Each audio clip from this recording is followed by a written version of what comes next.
Bismillahirrahmanirrahim. Assalamualaikum warahmatullahi wabarakatuh. Alhamdulillahi ala ihsanih wa syukru lahu ala taufiqihi wa amtinanih wa asyhadu an la ilaha illallah wahdahu la syarika lahu ta'ziman li sya'nih wa asyhadu anna Muhammadan abduhu wa rasuluhu da'ila ridwanih. Allahumma salli alaihi wa ala alihi wa ashabihi wa ikhwanih. Ibu-ibu yang dirahmati oleh Allah Subhanahu wa taala, Majelis Ta'lim Sisesa yang dirahmati oleh Allah Subhanahu wa taala. Pada kesempatan bahagia ini kita akan membahas tentang kisah wanita solehah yang lainnya yang hidup sebelum masa Nabi Muhammad sallallahu alaihi wasallam, yaitu tentang kisah Malikatu Saba, ratu negeri Saba, yaitu yang dikenal dengan nama Ratu Balqis. Ratu Balqis. Adapun Saba asalnya adalah nama seorang Arab yang tinggal di Yaman ya. Dalam satu riwayat Nabi SAW pernah ditanya tentang Saba.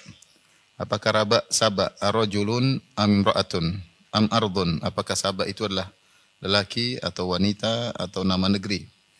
Faqala bal huwa rajulun walada asyarah. Kata Nabi, Saba itu adalah nama seorang lelaki yang memiliki 10 anak. Fasakana al-yamana minhum sittah. Di antara 10 anaknya laki-laki, yang 6 tinggal di Yaman. Wa bisyam minhum arba'ah, dan 4 orang anaknya yang lain tinggal di negeri Syam. Negeri Syam maksudnya di daerah Suriah, Palestina, Yordan. Fa ammal yamaniyun, adapun yang tinggal di negeri Yaman, maka nama-namanya Mathhij, Kindah, Al-Azd, Al-Ash'ariyun, wa Anmar, wa Himyar. Ini nama-nama kabilah-kabilah yang ada di Yaman, yang semuanya berasal dari anak-anak Saba.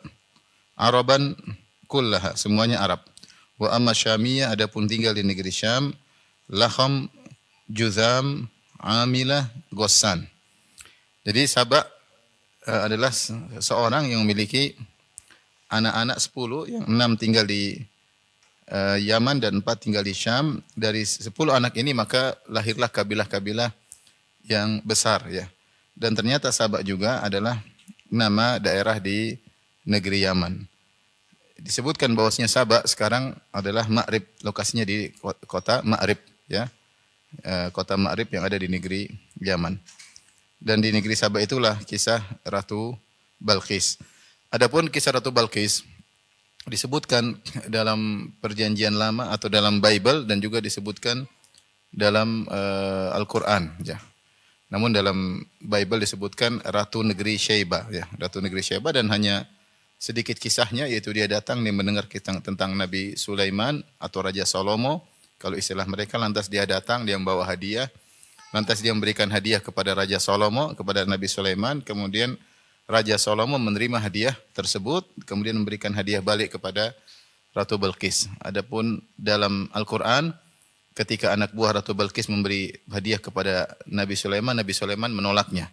Nabi Sulaiman menolaknya sebagaimana akan kita jelaskan. Tetapi intinya kisah Nabi Sulaiman bersama Ratu Balqis terdapat dalam Perjanjian Lama dan juga terdapat dalam Al-Quran, hanya saja ada perbedaan versi ya.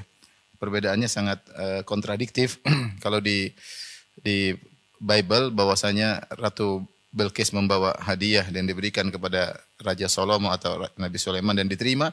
Adapun dalam Al-Quran Nabi Sulaiman menolak karena Nabi Sulaiman tidak mau menerima hadiah dengan tujuan untuk menghentikan dakwah Nabi Sulaiman alaihissalam.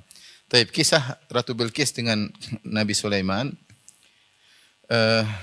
tentunya dimulai dalam Al-Quran dari dalam surat An-Naml. Allah sebutkan dalam surat An-Naml, dimulai dari ketika Nabi Sulaiman tidak melihat burung hudhud ya, tidak melihat burung hudhud, yaitu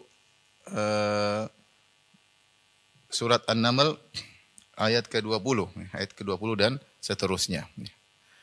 Dan secara sejarah Nabi Sulaiman termasuk dari nabi-nabi Bani Israel, namun dia jauh setelah Nabi Yusuf dan jauh setelah Nabi Musa ya. Ini tadi pagi sudah sempat saya singgung bahwasanya Bani Israel, Bani Israel mereka memiliki sejarah dengan tiga periode ya. Periode pertama adalah periode kenabian, bahwasanya mereka tidak memiliki hakim dan tidak memiliki raja, tapi mereka selalu diatur oleh para nabi. Dan ini dimulai dari periode Nabi Yusuf, karena Bani Israel maksudnya adalah anak-anak Nabi Yakub. Sebagaimana kita pernah jelaskan dalam sirah Nabi, sirah para Rasul, Nabi Yakub alaihissalam namanya juga siapa? Israel. Dan Israel punya anak 12. Di antaranya Nabi Yusuf dan Binyamin. Dan 10 saudara laki-laki yang lain. Mereka 12 orang. Dari 12 orang inilah disebut dengan Banu Israel. Karena Banu artinya anak-anak. Anak-anak Israel maksudnya anak-anak Yakub. Yakub bin Ishak bin Ibrahim. Faham? Kita kembali lagi ke pembahasan tentang kisah para Rasul. Nabi Ibrahim punya istri berapa? 2. Yang satu Sarah punya anak siapa? Ishak ya, Ishak. Hajar punya anak Ismail. Dari Ismail Nabi Muhammad SAW. Dari Ishak punya anak Yakub. Yakub alaihissalam punya anak 12 dari 4 istri. Punya anak 12 dari 4 istri. Di antara anak-anak 12 tersebut adalah Binyamin dan Nabi Yusuf. Kemudian singkat cerita Nabi Yusuf alaihissalam dihasati oleh kakak-kakaknya, kemudian dibuang dan akhirnya Nabi Yusuf alaihissalam tinggal di Mesir, kemudian dia pun menjadi pembesar di Mesir dan akhirnya setelah itu dia membawa seluruh keluarganya berpindah dari Palestina menuju ke mana? Menuju ke Mesir. Akhirnya Bani Israel pun anak-anak Yakub alaihissalam bersama Yakub semuanya pindah ke Mesir. Akhirnya mereka tinggal di Mesir. Selama Yusuf alaihissalam masih hidup, maka mereka hidup dengan nyaman, diberikan areal, dihormati oleh masyarakat di sana. Namun ketika Nabi Yusuf alaihissalam mulai meninggal dunia, maka kemudian Bani Israel mulai ditindas. Mulai ditindas ratusan tahun sampai muncullah kerajaan namanya Fir'aun. Fir'aun semakin menindas Bani Israel sampai akhirnya Allah mengutus Nabi Musa ya. Antara Yusuf dengan Musa alaihissalam ada yang mengatakan 200 tahun, ada yang mengatakan 400 tahun, dan ada nabi-nabi di antara Yusuf dengan apa? Musa alaihissalam. Dan akhirnya sebagaimana kita ketahui, akhirnya Allah menyelamatkan Bani Israel, maka keluarlah Nabi Musa alaihissalam dengan Bani Israel seluruhnya dari kota Mesir dan Allah menenggelamkan siapa? Fir'aun. Allah menenggelamkan Fir'aun. Setelah itu Nabi Musa alaihissalam bersama pengikutnya ingin pergi ke Palestina, namun mereka membangkang, mereka tidak mau berjihad di Palestina. Akhirnya Allah membuat mereka terjebak dalam yatihuna fil ard, mereka tersesat selama 40 tahun. Mereka ingin pergi ke Palestina selalu terputar-putar, tidak bisa pergi ke Palestina. Dan akhirnya meninggallah Nabi Musa alaihissalam dan juga meninggal Nabi Harun alaihissalam. Setelah Nabi Musa, Nabi Harun meninggal, maka kenabian dilanjutkan oleh seorang yang namanya adalah Yusha bin Nun. Nabi Yusha bin Nun alaihissalam. Disebutkan dalam sejarah, Yusha bin Nun inilah yang akhirnya mengantarkan Bani Israel balik lagi masuk ke Palestina. Masuk ke Palestina. Ketika dia masuk di Palestina, kemudian dia membagi Bani Israel menjadi 12 suku. 12 suku, 12 kabilah, dan masing-masing suku, karena 12 kabilah ini berasal dari 12 anak Yakub. Ulangi, Nabi Yakub punya anak berapa? 12. Dari 12 ini semuanya menjadi 12 suku. Jadi Bani Israel 12 suku. Nah, ketika di zaman Nabi Yusha bin Nun ini kemudian alaihissalam memberikan setiap kabilah satu hakim. Satu hakim yang setiap hakim ini mengatur kabilahnya masing-masing. Nah, sejak itu mereka masuk pada periode kedua namanya Asrul Qudat, yaitu masa para hakim. Masa para hakim. Sebelumnya enggak ada hakim-hakim, yang sebelumnya adalah para nabi yang mengatur mereka. Kemudian masuklah dalam masa periode para hakim. Kemudian berjalan waktu, akhirnya terjadi peperangan antara mereka dengan penduduk Palestina asli, sampai akhirnya mereka minta diutus seorang raja. Akhirnya Allah Subhanahu wa taala mengirim raja namanya Raja Talut. Raja Talut. Kemudian Raja Talut inilah punya pasukan, di antaranya adalah Daud alaihissalam. Kemudian Daud ini menikah dengan anaknya Raja Talut, kemudian kerajaan dipindahkan kepada Daud alaihissalam, maka Daud alaihissalam adalah seorang nabi dan sekaligus seorang apa?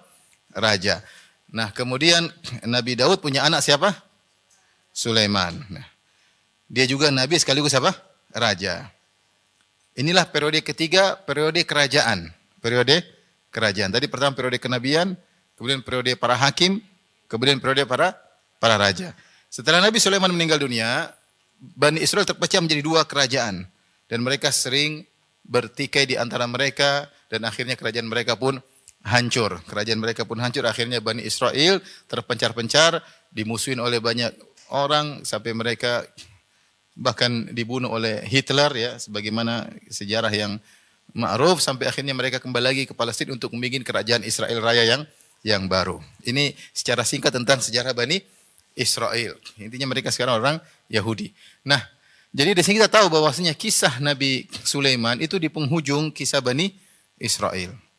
Disebutkan oleh para ahli sejarah bahwasanya Nabi Musa itu kira-kira 14 abad sebelum Masehi. Kira-kira 14 abad sebelum Masehi, yaitu sekitar 1400 tahun sebelum lahirnya Nabi Isa alaihissalam. Dan Nabi Sulaiman adalah menjelang kehancuran Bani Israel, karena setelah Nabi Sulaiman meninggal dunia terjadi perang apa? Saudara. 12 suku tadi terpecah menjadi dua kerajaan besar, kemudian saling serang-serangan, ada kerajaan Yahudi, ada kerajaan Israel, dan terjadi perang saudara, akhirnya dua kerajaan tersebut runtuh. Nah, dari sini kita tahu bahwasanya kisah Nabi Sulaiman adalah di penghujung kejayaan Bani Israel. Di zaman Nabi Sulaiman inilah Nabi Sulaiman bertemu dengan Ratu Balqis. Ratu Balqis. Ada yang namanya Balqis di sini?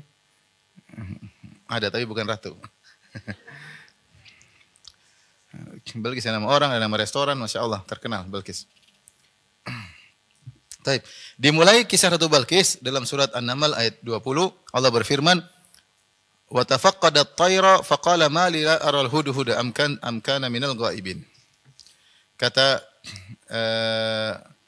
Nabi Sulaiman ketika mengumpulkan pasukannya, kita tahu Nabi Sulaiman alaihissalam punya pasukan yang banyak, baik dari kalangan jin, dari kalangan manusia, dari kalangan hewan-hewan, di antaranya wat-tayr, dari kalangan burung-burung.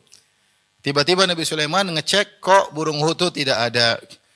Para ulama berselisih, atau beberapa pendapat, 3 pendapat, kenapa Nabi Sulaiman ngecek burung hudhud kok tidak ada. Dia mengatakan, "Mali la aral hudhuda am kana minal ghaibin." Saya kok tidak lihat burung hudhud. Apakah tidak kelihatan dia ada tapi saya tidak lihat, atau memang dia tidak sedang hadir? "Lau adzibannahu adzaban syadidan aw la adzbahanna." Kalau benar-benar dia tidak hadir, maka aku akan menyiksanya dengan siksaan yang pedih, atau aku akan membunuh, menyembelihnya, aw la ya'tiyanni bisultanin mubin, atau dia datangkan alasan udzur syar'i kenapa dia tidak hadir kali ini. Disebutkan kenapa Nabi Sulaiman mencari hudhud, ada yang mengatakan hudhud ini punya keahlian untuk mencari air. Jadi kalau Nabi Sulaiman alaihissalam ingin mendarat, atau Nabi Sulaiman kalau sedang kontrol, maka dia naik awan, dia naik apa namanya, angin menerbangkan beliau. Kalau beliau ingin bawa pasukan ke suatu tempat, dia kirim hudhud dulu, cek ada sumber air enggak di situ. Ada sumber air enggak? Dan Allah beri kemampuan pada burung hudhud untuk melihat sumber air. Kalau ada, berapa dalam, sehingga ada yang akan menggali sumur untuk mengambil air. Atau kalau ada sumber air, berapa jarak jauhnya dari tempat kita bermarkas. Maka hudhud ketika disuruh cari air, ternyata dia lagi tidak ada. Ini diantara sebab kenapa burung hudhud dicari. Ada yang mengatakan burung hudhud dicari karena ketika Nabi Sulaiman alaihissalam naik angin, maka tugas burung-burung adalah menutup beliau, memayungi beliau, sehingga beliau terbang dalam kondisi terpayungi oleh burung-burung. Ternyata bagian tugas hudhud kok ada bolongannya. Jadi matahari masuk. Ini bagian siapa ini, barisannya hudhud kok tidak ada. Ini kok ada cahaya yang masuk, cahaya matahari, sehingga ketahuan bahwasanya hudhud sedang tidak hadir. Ada yang mengatakan pendapat ketiga, memang Nabi Sulaiman adalah seorang nabi, tapi dia sekaligus raja yang tegas. Dia memang cek anak buahnya hadir semua atau tidak. Ternyata dia jeli. Burung hudhud yang kecil pun dia tahu lagi tidak hadir. Kok tidak kelihatan? Berarti Nabi Sulaiman adalah pemimpin yang jeli, sehingga dia tanya, hudhud kok tidak ada? Saya tidak lihat. Dia ada, saya tidak lihat saking kecilnya, ataukah dia memang tidak ada? Ternyata memang burung hudhud lagi tidak ada. Maka Nabi Sulaiman dengan tegasnya mengatakan, "Lau adzibannahu adzaban syadida." Kalau dia tidak datang dan dia tidak hadir dan tidak punya alasan, saya akan siksa dia dengan siksa yang pedih. Kata para ahli tafsir, Nabi Sulaiman ingin mencabut bulu-bulunya burung hudhud. Dan itu tentu menyakitkan bagi burung, ya. Dicabut. Terus setelah itu dijemur di bawah terik matahari. Nabi Sulaiman ingin mengadab dia. Ada yang mengatakan ingin dicabut bulu-bulunya, kemudian dicambuk oleh Nabi Sulaiman. agar pasukan yang lain bisa mengambil pelajaran. Siapa yang melanggar aturanku akan dihukum. Ini menunjukkan bahwasanya pemimpin butuh ketegasan. Nabi Sulaiman dia adalah seorang nabi tapi dia juga seorang apa? Raja. Maka dia harus bersikap sebagai seorang raja, di antaranya dia tegas. Kalau enggak, atau hukuman yang kedua, la adzbahanna, saya akan sembelih dia. Kecuali aula yatiyanni bisultanin mubin, kecuali dia mendatangkan udzur syar'i. Tiba-tiba fama thaghaira ba'idin, tiba-tiba enggak berapa lama datanglah burung hudhud. Kemudian burung hudhud berkata kepada Nabi Sulaiman, faqala ahattu bima lam tuhitu bih wa ji'tuka min saba'in binaba'in yaqin. Wahai Sulaiman, aku datang dari negeri Saba dan aku punya berita yang kau tidak tahu sama sekali, yaitu berita tentang negeri Saba. Kemudian Hudhud mulai bercerita. Perhatikan di sini, burung Hudhud ketika datang, dia langsung kasih laporan, ya. Wahai raja, wahai Sulaiman, saya punya ilmu, kenapa saya terlambat? Karena saya datang dari negeri Saba dan saya punya berita penting yang kau tidak tahu tentang berita tersebut, tetapi kau perlu tahu dan ini penting bagimu. Kenapa? Karena burung Hudhud mendapati ternyata negeri Saba penghuninya menyembah matahari. Dan burung Hudhud tahu Nabi Sulaiman adalah nabi yang perhatian sama tauhid dan benci terhadap apa? Kesyirikan. Maka dia nekat terlambat demi untuk mendatangkan berita yang penting buat Nabi Sulaiman. Sebagian ulama mengatakan burung Hudhud menimbang maslahat dan mudarat. Ya. Dia hadir tapi tidak dapat berita, atau dia terlambat datang namun ada berita penting yang dia bawa. Ternyata dia lebih memilih untuk mendatangkan berita yang penting untuk urusan Nabi Sulaiman. Dan ini menunjukkan bahwasanya Nabi Sulaiman ketika itu benar-benar mengajarkan tauhid kepada pasukannya. Sampai burung hudhud pun peduli tentang apa? Tauhid.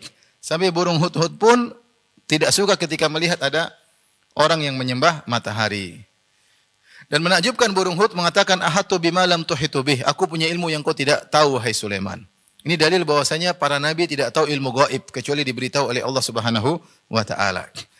Kerajaan Ratu Balqis, kerajaan Saba dengan rajanya, dengan ratunya Ratu Balqis, mungkin jaraknya taruhlah 1.500 kilo dari Palestina, ya, atau 2.000 kilo lah, tidak. Karena negeri Syam di atas, kalau lihat di peta, Palestina itu di atas. Dari atas kemudian masuk Arab Saudi, ya, Madinah, kemudian Mekah, kemudian di bawah lagi baru ke Yaman. Ya mungkin kalau kita total jarak mungkin ya 2.000-an kilo paling jauh, ya. Dari Palestina ke negeri apa? Saba. Itu pun Nabi Sulaiman tidak tahu tentang adanya kerajaan Saba dan tidak tahu tentang kondisi rakyat di Saba yang menyembah matahari. Seandainya Nabi Sulaiman tahu ilmu gaib, dia pasti tahu adanya kondisi tersebut. Namun Nabi Sulaiman tahu ilmu gaib atau tidak? Tidak tahu. Sebagaimana nabi-nabi yang juga tahu. Contohnya Nabi Yakub alaihissalam. Nabi Yakub alaihissalam ketika Nabi Yusuf alaihissalam hilang, dia menangis atau tidak? Menangis. Dan dia tidak tahu kalau ternyata Nabi Yusuf menjadi pembesar di kota Mesir. Seandainya dia tahu Nabi Yusuf menjadi pembesar di kota Mesir, mungkin dia tidak bakalan menangis, mungkin dia gembira. Tapi karena dia tidak tahu bagaimana kondisi Nabi Yusuf yang hilang sejak kecil, maka dia menangis sampai akhirnya dia buta, saking sedihnya dengan kepergian Yusuf alaihissalam.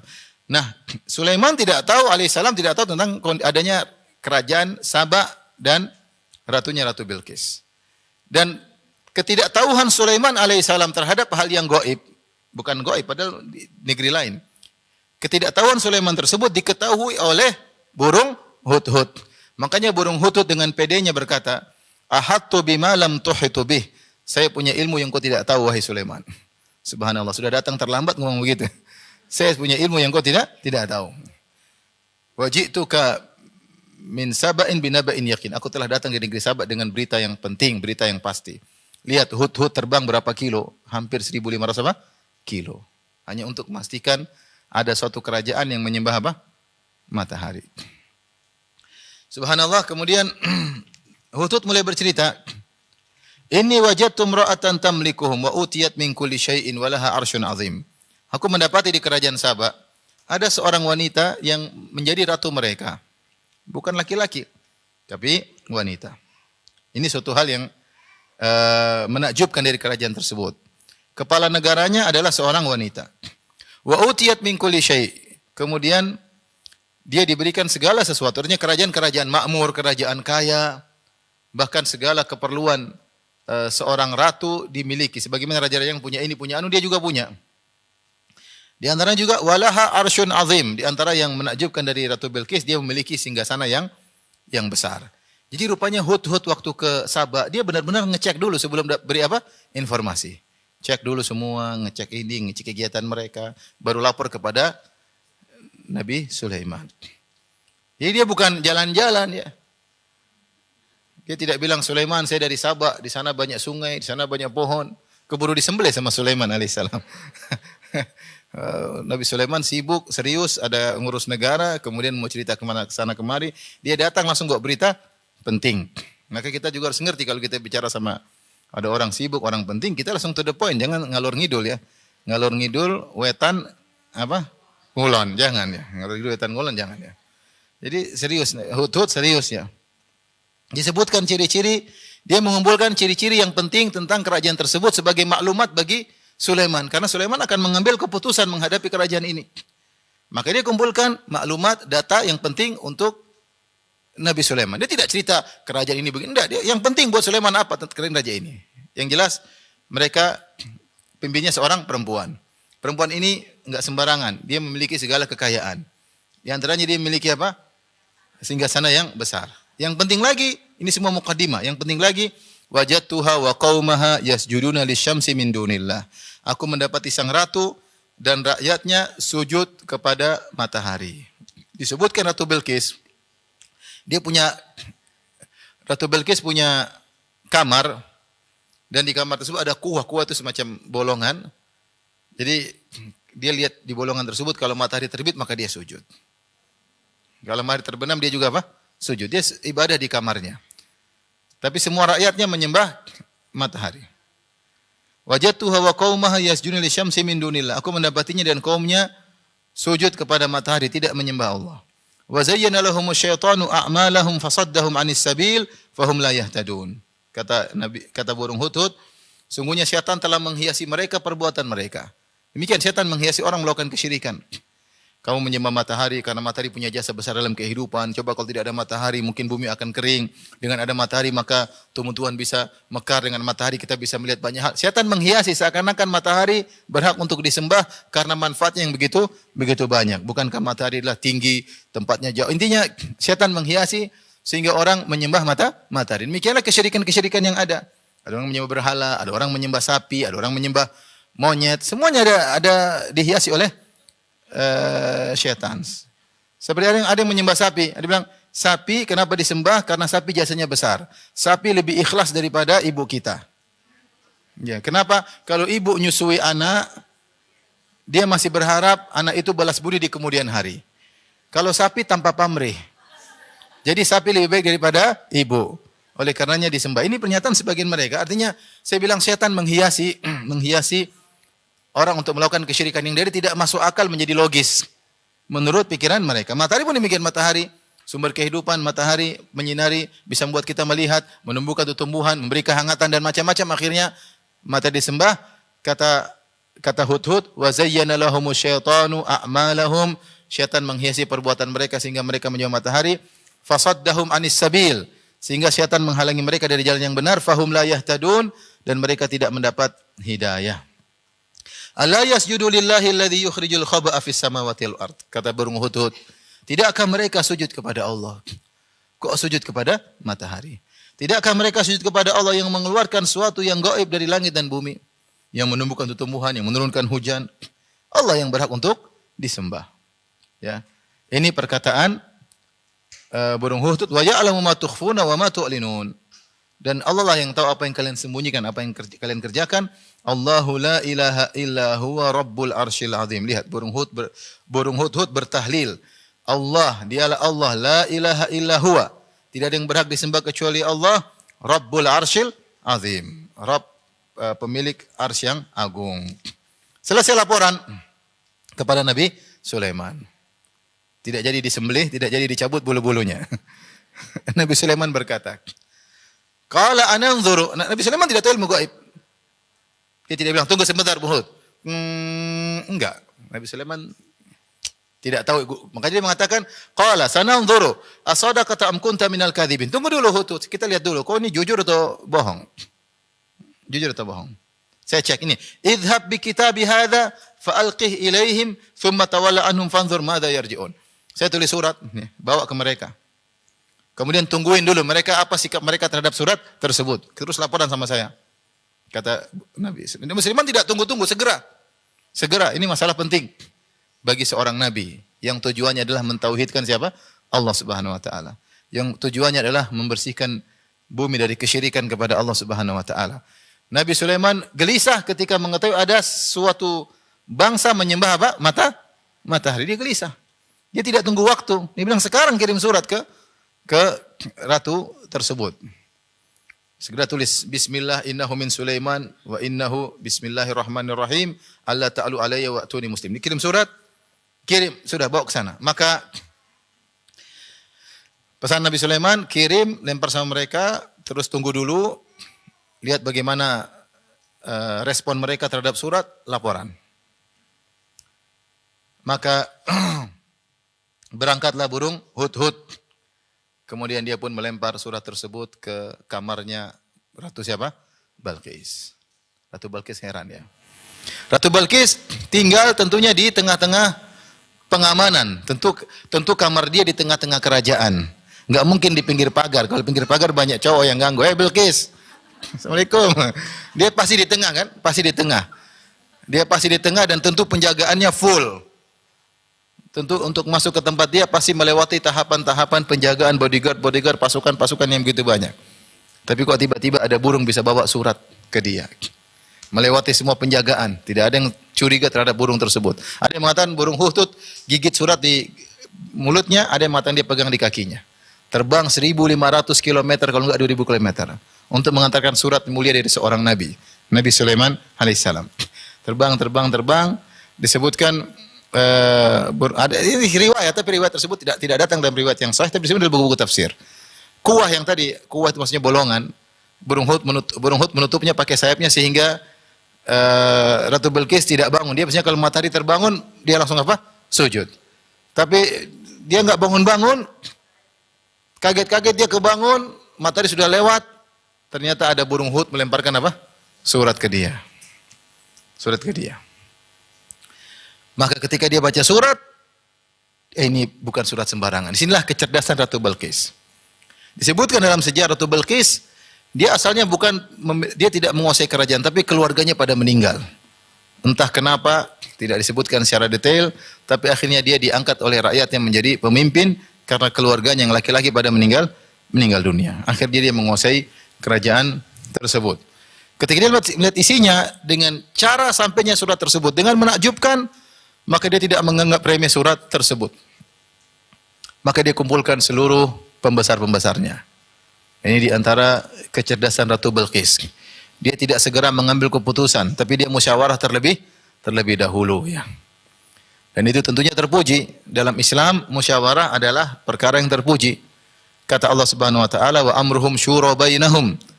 Urusan mereka adalah dengan musyawarah. Kata Allah kepada Nabi sallallahu alaihi wasallam, "Wa syawirhum fil amr." Bermusyawarahlah dengan mereka dalam urusan. Makanya kalau kita baca sejarah Nabi SAW, Nabi selalu musyawarah. Dalam perang Badar bermusyawarah, dalam perang Uhud bermusyawarah, dalam perang Khandaq bermusyawarah, selalu bermusyawarah. Ini perkara penting. Di antara faedah musyawarah akan menimbulkan pada pendapat yang lebih kuat. Karena beda antara hasil pemikiran sendiri dengan hasil keputusan apa? Musyawarah. Karena dengan musyawarah akan ada tinjauan dari berbagai sisi. Yang kedua, orang-orang anak buah yang diajak musyawarah merasa dihargai sehingga mereka akan semakin loyal karena mereka dianggap pendapat mereka didengar. Dan ini salah satu strategi tentunya bagi seorang pemimpin. Maka Ratu Balqis tidak seperti perempuan-perempuan lain, seperti ibu-ibu dan yang lainnya yang langsung mengambil keputusan tanpa mikir-mikir. Karena ibu-ibu biasanya emosionalnya lebih dahulu daripada nalarnya. Makanya kalau lihat barang bagus biasanya beli dulu meskipun duit terbatas ya. Itu sudah biasa, kita sama-sama tahu, enggak usah dibahas. Kita sama-sama tahu. Makanya disebutkan wanita itu perasaannya lebih tinggi daripada nalarnya. Saya sering cerita kalau kita seorang lelaki pergi dengan istrinya pergi ke mall, lihat barang-barang mahal pasti Istrinya pingin beli. Coba kalau suaminya suruh beli pasti mikir, belum bayar listrik, belum bayar anak-anak, akhirnya nggak jadi beli. Tapi kalau ibu beli dulu. Beli dulu nanti bayar belakangan. Ini kebanyakan wanita, tidak semua. Di antara yang tidak seperti itu adalah Ratu Bilqis. Dia tidak segera mengambil keputusan, dia kumpulkan orang-orang untuk bermusyawarah. Dia berkata apa? Ya ayyuhal mala'u, wahai pembesar-pembesarku. Jadi tidak semua orang dikumpulkan, cuma pembesar-pembesarnya. Dalam sebagian buku tafsir disebutkan pembesar-pembesarnya ada 300 sekian. Jumlahnya 300 sekian. Dan masing-masing itu mewakili sekian ribu. Jadi dia bawa pembesar-pembesar saja, kemudian dia diskusi. Dia berkata, ya ayyuhal mala'u, inni ulqiya ilayya kitabun karim. Sungguhnya telah dilepaskan kepadaku sebuah tulisan yang mulia. Dia langsung mensifati surat Nabi Sulaiman dengan surat yang mulia. Padahal isinya ancaman. Isinya ancaman, namun dia tetap mengatakan surat yang mulia karena ini tidak sembarang datangnya. Bagaimana surat tersebut melewati sekian algojonya, sekian bodyguardnya, sekian pasukannya, tiba-tiba masuk ke dia. Bagaimana seekor burung bisa mengantarkan surat? Ini tidak mungkin pemilik burung ini kecuali raja yang sangat hebat. Ini gimana? Burungnya nggak salah kirim. Burungnya nggak salah kirim ya. Nggak salah lewat, nggak salah jalan. Gimana? Bayangkan dari Palestina ke Sabah, saya sekitar 2000 kilo, 1500 lebih kilo. Melihat di peta mungkin jauh. Mau lihat sebentar? Bisa lihat juga ya. Ya, coba saya lihat. Saya juga penasaran ya. Coba ibu tulis itu, Palestina sampai Ma'rib, coba. Di Google. Hah? Palestina.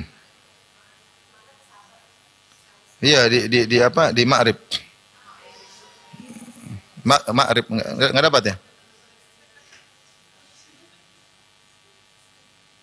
Yerusalem coba.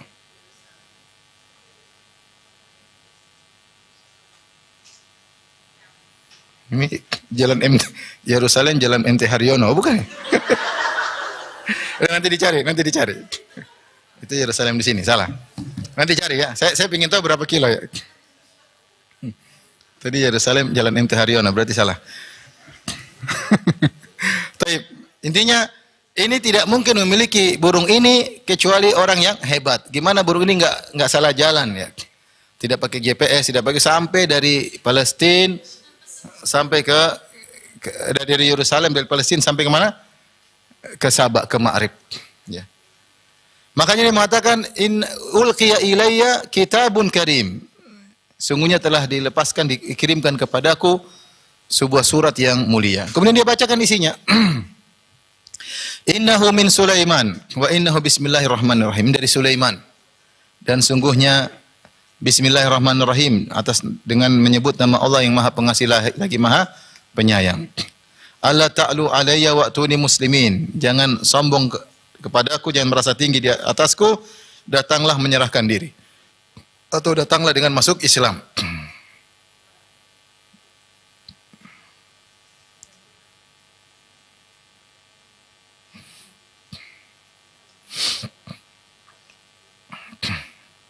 Jangan sombong terhadapku dan datanglah kepadaku sebagai orang yang berserah diri atau masuk Islam. Isinya singkat. Min Sulaiman, dari Sulaiman, bismillahirrahmanirrahim. Alla ta'lu alayya wa'tuni muslimin. Jangan sombong, datang serahkan diri. Itu isinya ancaman atau bukan? Ancaman, mengerikan.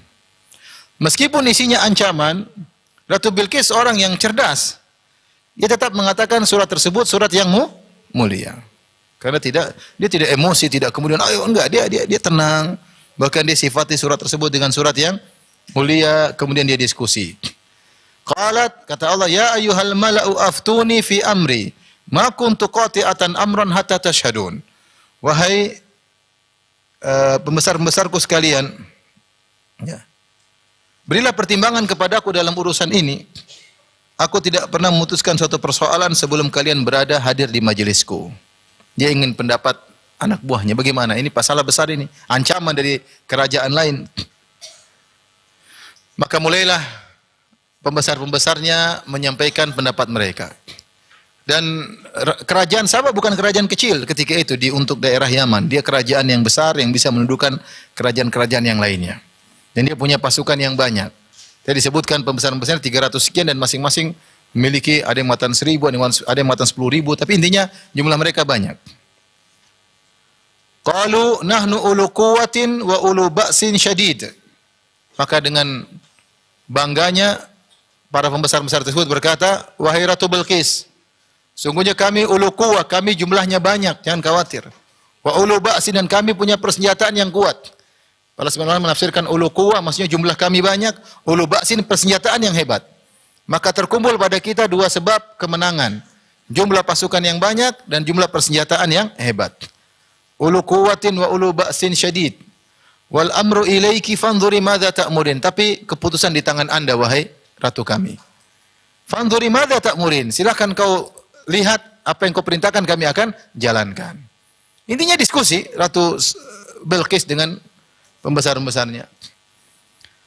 Tapi rupanya Ratu Bilqis, meskipun anak buahnya bilang kita kuat kesenjataan, tapi dia mikir panjang. Mikir panjang. Ini karena Sulaiman mungkin dia juga dengar, wallahu alam. Tapi ini burung menakjubkan ya. Dan dia tidak ingin spekulasi dengan rakyatnya. Maka dia sampaikan pendapat dia kepada para pembesar-pembesar. Dia berkata, qalat innal muluka idza dakhalu qaryatan afsaduha wa ja'alu a'izzata ahliha adillah wa kadzalika yaf'alun. Ketahuilah rakyatku, para pembesar-pembesarku. Sungguhnya para raja kalau sudah menyerang kerajaan lain, maka dia akan rusak kerajaan tersebut. Dan orang-orang yang tadinya mulia akan jadi hina olehnya. Kata Allah, wa kadzalika yaf'alun. Dan demikianlah Sulaiman akan melakukannya jika kalian tidak tunduk. Dia akan sampaikan ini bukan sembarang. Ini yang kita mau hadapi adalah siapa? Sulaiman. Dan kalau dia menyerang, kita akan rusak semua, negeri kita akan hancur. Kemudian kita yang mulia ini akan jadi hina. Ya. Tetapi saya punya ide. Kita lihat dulu. Ini cerdasnya Ratu Bilqis yang berikutnya. Ya. Wa inni mursilatun ilaihim bihadiyatin fanadhiratun bima yarji'ul mursalun. Saya ingin kirim hadiah kepada mereka, kepada Sulaiman. Kemudian saya tunggu kira-kira respon mereka terhadap hadiah bagaimana. Kata Qatadah bin Da'am As-Sadusi, seorang tabi'in, tentang Ratu Bilqis, ma'aqalaha. Betapa cerdas Ratu Bilqis fi islamiha wa fi syirkiha. Ketika masih musyrik dia cerdas, ketika Islam dia cerdas. Di antara kecerdasannya ketika musyrik, dia tidak langsung mengambil keputusan, dia bilang saya kirim surat dulu, akan mengirim hadiah kepada Nabi Sulaiman. Wa ini mursilatun ilaihim bihadiyah. Saya akan kirim hadiah kepada Sulaiman. Saya lihat bagaimana responnya terhadap hadiah. Ahli tafsir mengatakan, Ratu Bilqis berkata, seandainya Sulaiman tamak dengan hadiah, berarti dia bukan nabi, dia hanyalah raja seperti raja yang lainnya, kita perang. Tapi kalau dia memang serius dengan dakwahnya agar kita masuk Islam, tentu dia tidak tamak dengan apa? Hadiah. Tentu dia tidak tamak dengan hadiah. Ini logika luar biasa yang mungkin tidak dipikirkan oleh banyak laki-laki. Tapi Ratu Bilqis memiliki kecerdasan luar biasa. Makanya jadi Qatadah bin Da'am As-Sadusi rahimahullah berkata, ma'aqalaha, betapa cerdas Ratu Bilqis ketika masih musyrik dan ketika sudah masuk Islam. Akhirnya dia bilang, kita kirim hadiah dulu. Kita jangan ambil keputusan, jangan tergesa-gesa ya. Jadi ini menakjubkan ya, jarang wanita seperti ini. Biasanya apa? Tergesa-gesa ya. Suaminya tugasnya ngerem-ngerem apa? Wanita, tapi wanitanya giginya gigi 5, susah direm. Tapi intinya akhirnya dia bilang sabar dulu. Maka dia pun mengirim hadiah yang luar biasa. Ada khilaf di kalangan para ahli tafsir, apa hadiah yang dikirimkan oleh Ratu Bilqis kepada Sulaiman. Ada yang mengatakan dia kirim bata-bata dari emas. Bata untuk bangun apa? Dari emas, bata-bata emas. Ada yang mengatakan dia kirim piring-piring, gelas-gelas, piala-piala dari emas. Intinya dikirim hadiah yang banyak. Melihat respon Nabi Sulaiman, apakah dia ambil? Kalau dia ambil, kita perang. Pasukan kita tidak kalah banyak dengan pasukan apa? Sulaiman. Maka berangkatlah anak buahnya yang banyak membawa hadiah-hadiah tersebut, dipikul dari negeri Sabak di Ma'rib sampai ke Palestina. Akhirnya tibalah utusan Ratu Bilqis. Kata Allah Subhanahu wa taala, "Falamma jaa Sulaimana qala atumiddunani bimalin fama atani Allahu khairun mimma atakum bal antum bihadiyakum tafrahun." Kata tatkala datang utusan tersebut kepada Sulaiman alaihissalam dengan bawa harta yang banyak. Sulaiman marah, Nabi Sulaiman marah. Atumiddunani bimal, kalian ingin berikan aku harta, ingin sogok aku supaya aku berhenti berdakwah. Ya, enggak bisa, saya enggak terima sogokannya. Wa ma atani Allahu khairun mimma atakum. Apa yang Allah berikan kepadaku lebih baik daripada harta kalian ini. Ya. Kalian sombong dengan harta kalian. Sulaiman marah alaihissalam. Kemudian kata Nabi Sulaiman, irji ilaihim, pulang kau, pulang. Saya tidak terima, bawa pulang itu semua hadiah. Fala na'tiyannahum bijunudin la qibala lahum biha. Kami akan utus pasukan yang mereka tidak bisa lawan. Wala nukhrijannahum minha adhilla wa hum saghirun. Kami akan keluarkan mereka dari negeri mereka dalam kondisi terhina. Sulaiman enggak main-main, enggak ada. Enggak pulang. Sebenarnya boleh menerima apa? Hadiah. Orang kafir kasih hadiah boleh atau tidak? Boleh. Nabi Muhammad SAW diberi hadiah oleh Muqawqis, Raja Mesir, Nasrani. Dikasih hadiah, termasuk dikasih hadiah, Nabi SAW terima. Dikasih dari wanita Yahudia makanan, Rasulullah SAW apa? Terima. Rasulullah SAW menerima hadiah bahkan dari orang kafir. Tapi hadiah ini lain. Hadiah ini kenapa tidak diterima oleh Sulaiman? Karena untuk nyogok. Nyogok supaya dia tidak berdakwah. Sebenarnya tidak berdakwah. Makanya Nabi Sulaiman tidak mau terima. Bukan dia dia tidak mau terima karena ini sogokan. Maka dia mengatakan irji ilaihim. Bawa pulang tuh hadiah. Fala na'tiyannahum bijunudin la qibala lahum biha. Kami akan datangkan pasukan yang mereka tidak bisa lawan. Nabi Sulaiman punya pasukan jin banyak ya. Jin ifrit, jin tomang, jin banyak. Banyak jin-jin semua, belum hewan-hewan semua tunduk kepada Nabi Sulaiman. Mereka tidak bakalan bisa lawan kata Nabi Sulaiman. Dan ingat kalau kami sudah kirim pasukan ke sana, semuanya akan terusir dari negerinya dan akan dikeluarkan diusir dengan penuh kehinaan. Akhirnya mereka pulang, responnya begitulah. Ini akhirnya sudah Ratu Bilqis segera mengambil keputusan untuk datang ke Nabi Sulaiman. Mau apa lagi? Gak mungkin dilawan. Ternyata Sulaiman bukan raja seperti yang biasanya yang dikasih harta langsung kemudian tunduk atau berubah pikiran. Tidak, dia benar-benar serius mendakwahkan tauhid. Tidak menerima ada orang-orang yang menyembah matahari. Akhirnya mereka siap untuk datang dan ini semua laporan disampaikan oleh burung hutut kepada siapa? Sulaiman. Sulaiman begini, sudah selesai.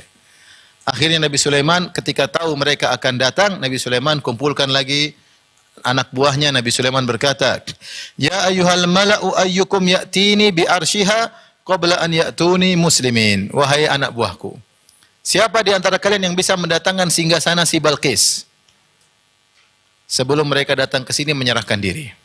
Mereka udah takut, mereka bakalan ke sini. Tapi saya pingin singgasananya dibawa ke sini. Ada beberapa pendapat di kalangan para ahli tafsir, kenapa Nabi Sulaiman ingin hadirkan singgasananya? Ada yang mengatakan Nabi Sulaiman untuk memudahkan dia masuk Islam. Artinya mungkin Nabi Sulaiman berpikir Ratu Bilqis takut masuk Islam, takut singgasananya hilang. Maka Sulaiman ingin hadirkan ini singgasanamu di sini. Kau masuk Islam, singgasanamu tidak akan hilang. Kau akan tetap berkuasa. Pendapat kedua, ada yang mengatakan Nabi Sulaiman ingin ngetes kecerdasannya. Karena ada desas-desus diberitakan oleh jin bahwasanya Sulaiman ingin menikahi Balqis. Dan jin sudah gelisah. Ini Sulaiman sendiri aja kita sudah susah, nggak bisa ngapa-apa. Apalagi kalau dia gabung sama Ratu Balqis. Kita tambah. Karena anak buah Nabi Sulaiman banyak jin-jin dan mereka disuruh kerja. Kalau mereka tidak mau kerja, mereka terbakar. Kata mereka repot nih. Kalau Sulaiman saja sudah setengah mati, apalagi udah gabung dengan Ratu Bilqis. Nanti bukan cuma jin Palestina yang susah, jin Yaman juga susah. Ininya mereka, maka mereka bikin desas-desus bahwasanya Ratu Bilqis itu bapaknya manusia, ibunya jin perempuan. Mereka bilang dia bodoh. Ratu Bilqis itu kakinya banyak bulunya, betisnya banyak bulunya. Ada yang mengatakan ada kakinya seperti kaki keledai. Intinya dibuat desus-desus, pokoknya jangan sampai Sulaiman nikah sama siapa? Bilqis. Tapi ini semua riwayat, nggak ada riwayatnya. Cuma tersebut dalam buku-buku tafsir, dalam buku sejarah Israiliyat. Sehingga kita tidak bisa membenarkan, tidak bisa menyatakan. Tapi demikianlah disebutkan. Maka pendapat di antara ahli tafsir mengatakan, Sulaiman alaihissalam ketika mendatangkan singgasana ingin ngetes kecerdasan Ratu Bilqis. Ingin ngetes. Karena dia ingin nikahi. Tapi ini semua tidak ada dalilnya. Cuma disebut dalam buku tafsir. Pendapat yang ketiga, kenapa Nabi Sulaiman ingin mendatangkan singgasana? Karena dia ingin Ratu Bilqis masuk Islam, karena dia ingin menunjukkan kehebatan dia. Bagaimana singgasanamu yang baru kau tinggalkan sudah hadir di depanmu. Bahwa saya ini seorang nabi, saya utusan Tuhan. Buktinya singgasanamu bisa hadir di hadapanku. Intinya Nabi Sulaiman ingin datangkan singgasananya. Ini permintaan yang berat. Maka Nabi Sulaiman berkata kepada anak buahnya, wahai anak buahku, ada jin, ada manusia, ada hewan, ada semua. Ayyukum ya'tini bi arsyiha qabla an ya'tuni muslimin. Siapa di antara kalian yang bisa mendatangkan singgasananya sebelum mereka datang menyerahkan diri? Kata Allah, qala ifritun minal jin. Berkata jin ifrit. Ini jin yang paling hebat. Jin apa? Ifrit. Ya, jin tomang, jin dan jun semua kalah. Ini jin ifrit paling hebat. Qala ifritun minal jin. Berkatalah ifrit dari golongan jin. Jin macam-macam. Di antara yang paling hebat jin apa? Ifrit. Ana atika bi qabla an taquma min maqamik. Wahai Sulaiman, aku akan datangkan singgasana sebelum kau berdiri dari tempat dudukmu. Subhanallah. Ada yang mengatakan maksudnya sebelum siang hari sudah datang itu, karena Nabi Sulaiman di pagi hari dia duduk di singgasana, kemudian dia naik di atas permadani atau naik di atas angin, kemudian dia mengontrol semua kerajaannya dengan angin tersebut. Kalau sudah siang, dia berdiri dari singgasananya, artinya pekerjaan sudah selesai, kontrol sudah selesai. Maka jin ifrit berkata, aku akan menghadirkan singgasananya sebelum kau bangkit dari tempat dudukmu. Wa inni, ya, kata dia, wa inni alaihi laqawiyyun amin. Jangan khawatir Sulaiman, saya kuat dan saya amanah.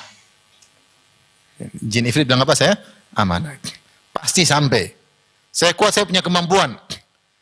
Ini menunjukkan jin ifrit sangat hebat. Berarti dia harus terbang 1.500 kilo dengan waktu yang singkat. Kemudian dia pikul itu dan bawa kemana? Ke Palestina. Entah bagaimana, intinya dia bisa. Entah dia bawa anak buahnya, atau pokoknya dia bisa. Sebelum kau berdiri dari baginda, berdiri dari singgasana, sudah di depan mata. Seakan-akan, para ahli tafsir mengatakan, seakan-akan Sulaiman ingin lebih cepat. Siapa yang lebih cepat lagi dari dia? Maka kata Allah, wa qala alladhi indahu ilmun minal kitab, ana atika bihi qabla an yartadda ilaika tarfuk. Ada lagi yang berkata, wahai Sulaiman, wahai baginda, aku akan menghadirkan singgasana sebelum kau mengedipkan matamu. Subhanallah. Lebih cepat lagi. Siapakah orang ini? Ini ada khilaf di kalangan para ahli tafsir. Ada yang mengatakan dia seorang yang saleh dari Bani Israel. Ada yang mengatakan ini adalah Jibril alaihissalam. Ada yang mengatakan itu Sulaiman sendiri. Seakan-akan Nabi Sulaiman berkata, cuma begitu jin ifrit. Saya lebih cepat daripada kamu. Sebelum kau kedipkan matamu sudah di depan sini. Jadi ada khilaf. Ada yang mengatakan ini Jibril, ada yang mengatakan orang soleh. Orang soleh tersebut berdoa, kemudian tiba-tiba hadir Allah, kabulkan dengan cara Allah. Dia husnudzon sama Allah, dia tahu doanya dikabulkan. Dia berdoa sekejap langsung sudah datang. Ada yang mengatakan Sulaiman sendiri. Ya, Sulaiman sendiri. Dan Sulaiman merendahkan jin ifrit. Ifrit kau cuma bisa segitu. Enggak bisa apa-apa, saya lebih cepat. Karena minta kepada siapa? Allah. Allah punya cara untuk menghadirkan sebelum saya mengedipkan mata sudah ada di depan saya. Dan kemudian tiba-tiba singgasana tersebut hadir di hadapan Sulaiman. Tiba-tiba muncul zing, falamma ra'ahu mustaqirran indahu. Qala hadza min fadli rabbi. Liyabluwani aashkuru am akfur. Ketika singgasana tersebut di hadapan Sulaiman, maka Sulaiman berkata, inilah karunia dari Allah kepadaku. Ini semakin menguatkan Sulaiman yang mendatangkan. Ya, makanya dia bilang, hadza min fadli rabbi. Ini adalah karunia Allah kepadaku. Liyabluwani, agar Allah mengujiku. Aashkuru am akfur. Saya bersyukur kepada Allah atau saya kufur. Nabi Sulaiman tahu setiap kenikmatan yang dia rasakan semuanya ujian. Membuat dia semakin dekat kepada Allah atau membuat dia semakin jauh dari Allah. Inilah pembeda yang sangat tegas antara seorang hamba dicintai oleh Allah ketika diberi nikmat atau istidraj dari Allah Subhanahu wa taala. Kalau nikmat yang kita miliki semakin mendekatkan kita kepada Allah, itu berarti Allah mencintai kita. Tapi kalau nikmat yang kita miliki semakin buat kita jauh dari Allah, berleha-leha, lupa baca Quran, lupa salat malam, ini istidraj. Maka seorang waspada. Sulaiman berkata, hadza min fadli rabbi, ini karunia Allah kepadaku, liyabluwani, untuk mengujiku, aashkuru am akfur, apakah saya bersyukur dengan semakin banyak beribadah kepadanya ataukah aku kufur. Wa man kafara fa inna rabbi ghaniyyun karim. Siapa wa man syakara fa inna ma yashkuru nafsi, siapa yang bersyukur bukan untuk Allah, untuk dirinya sendiri. Kalau kita bersyukur, kita beribadah, emang Allah butuh syukur kita? Enggak butuh, untuk kita sendiri. Wa man kafara, siapa yang kufur, Allah tidak butuh dengan dia. Kemudian Sulaiman karena ingin menguji, kata Nabi Sulaiman, nanzur atahtadi am takunu minal ladzina la yahtadun. Kita ingin lihat dia ngerti atau tidak. Ini semakin menguatkan pendapat bahwasanya Sulaiman alaihissalam ingin mengetes kecerdasan siapa? Ratu Bilqis. Karena kalau dia ingin nikahi, nggak mungkin nikah sama perempuan bahlul. Dia ingin cerdasnya. Kalau cerdas bisa diajak ngobrol, bisa nyambung. Kalau nggak cerdas susah diajak ngobrol. Kita ngomong A, dia ngomong B. Kita ngomong ngalor, dia ngomong ngidul. Kita ngetan, dia ngulon. Susah. Ini pendapat, sebagian pendapat. Nanzur atahtadi am takunu minal ladzina la yahtadun. Kita cek dia ngerti atau tidak. Akhirnya Ratu Bilqis pun datang. Ratu yang cerdas, yang tidak tergesa-gesa, yang mengerti melihat kondisi. Luar biasa. Falamma ja'at qila ahakadha arsyuk. Tatkala Bilqis datang, Sulaiman bertanya, apakah seperti ini singgasanamu? Lihat Ratu Bilqis jawabnya gimana. Qalat ka'annahu hu. Sepertinya iya. Dan ini cerdasnya Ratu Bilqis. Dia tidak bilang iya, takut salah. Dia tidak bilang tidak, takut salah. Maka dia mengambil jawaban diplomatis dengan mengatakan ka'annahu hu, sepertinya iya. Nah, ini tambah cerdas lagi. Tambah cerdas lagi. Bagaimana sikap seorang wanita ketika menghadapi sesuatu yang meragukan, maka dia memilih jawaban diplomatis yang tidak bisa disalahkan dan tidak bisa dibenarkan. Ka'annahu hu, seakan-akan iya. Artinya kalau iya berarti benar, kalau salah ya dia cuma bilang seakan-akan. Nah, ini membuat Nabi Sulaiman semakin tertarik atau tidak? Cerdas ternyata. Coba 27 kali 54 langsung jawab. Oh, cerdas. 27 kali 54 berapa? Enggak jadi. Saya juga enggak tahu berapa. Tinggal kalkulator. Kalau cerdas pakai kalkulator. Pintar. Jadi intinya dia tes kecerdasannya dan ternyata oke, sangat pintar, bukan pintar aja. Sangat apa? Pintar, excellent, bukan cuma pintar. Kenapa? Jawabannya benar-benar luar biasa, diplomasi ketika menghadapi kondisi yang tidak memastikan. Qalat ka'annahu hu, seakan-akan iya. Sudah selesai. Sekarang syubhat yang disebutkan oleh jin, dia bodoh, hilang.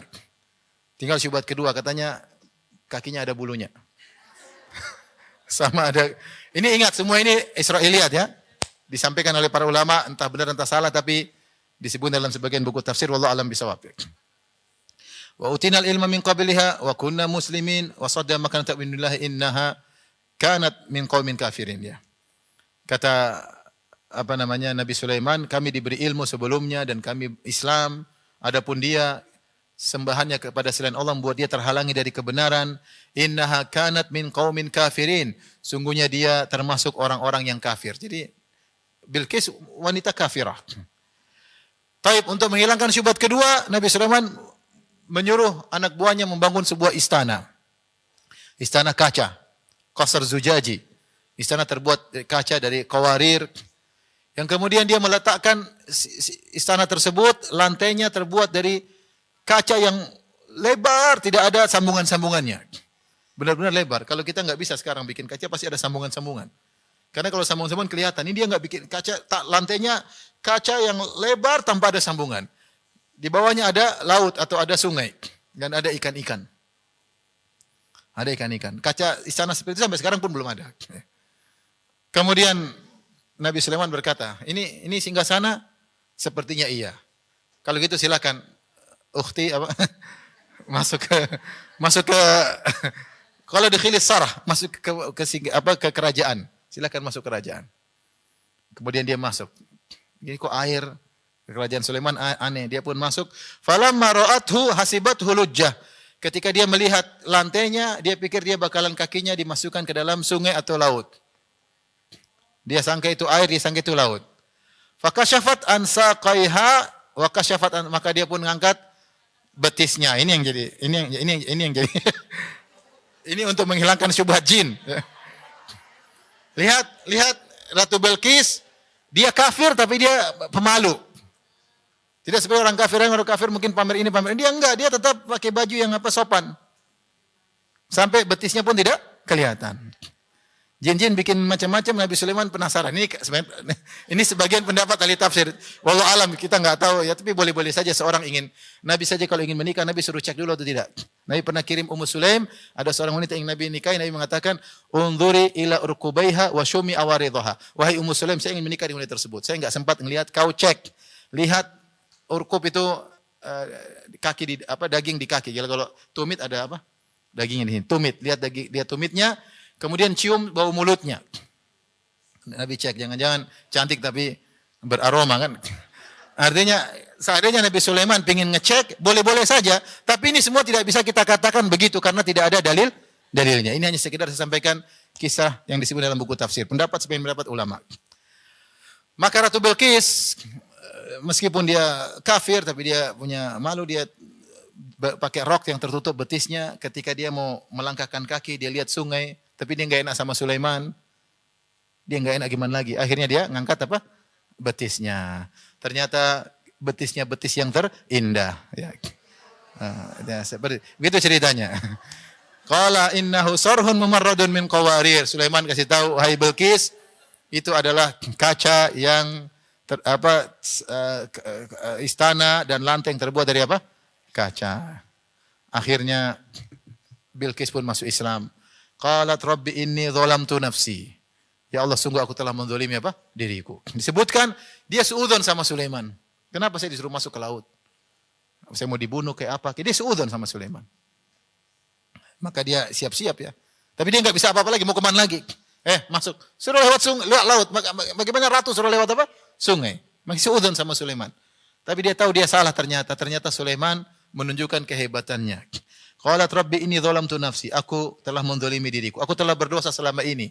Telah kafir menyembah matahari, telah menyembah matahari bersama rakyatku, ya. Suudzon sama Sulaiman. Kemudian dia berkata wa aslamtu ma'a Sulaimana lillahi rabbil alamin. Dan aku masuk Islam bersama Sulaiman untuk siapa? Allah Subhanahu wa taala. Selesai cerita.